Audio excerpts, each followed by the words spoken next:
रहीम अस्सलाम वालेकुम। मैं मसूद अहमद, आप देख रहे हैं रियल न्यूज़।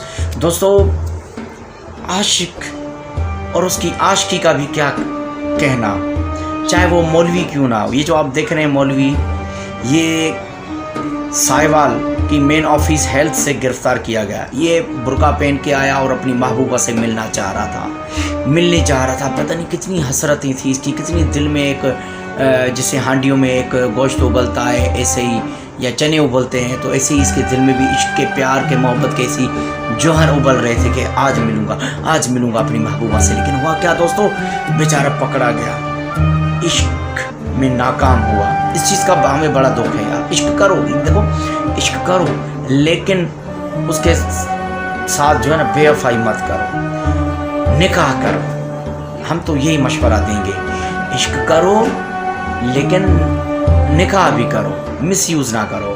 तो दोस्तों, ये जो मौलवी पकड़ा गया है जो आप देख रहे हैं, तो ये मौलवी बुर्का पहन के जा रहा था अपनी महबूबा के पास। बस जब ये मैंने देखा तो मुझे बड़ा दुख हुआ कि यार ये बेचारा पकड़ा क्यों गया।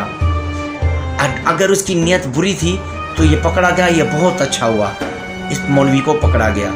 अगर इसकी नीयत दुरुस्त थी, सही थी, तो यार फिर इस चीज़ का दुख है कि ये बेचारा पकड़ना नहीं चाहिए था।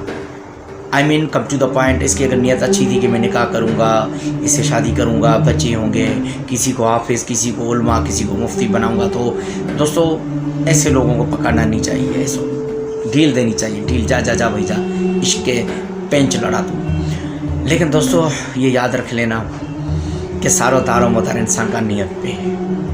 अगर आपकी नीयत साफ़ है तो मंजिल आसान है, अगर आपकी नीयत साफ़ नहीं है, याद रखें फिर कदम ब कदम आपको मुश्किलात और ठोकरें ही ठोकरें मिलेंगी ज़िंदगी में। कभी आपको सुकून, राहत नहीं मिलेगा। ये बात लिख लें, नोट कर लें, अभी डायरी खोलें और ये बात मेरी नोट कर लें।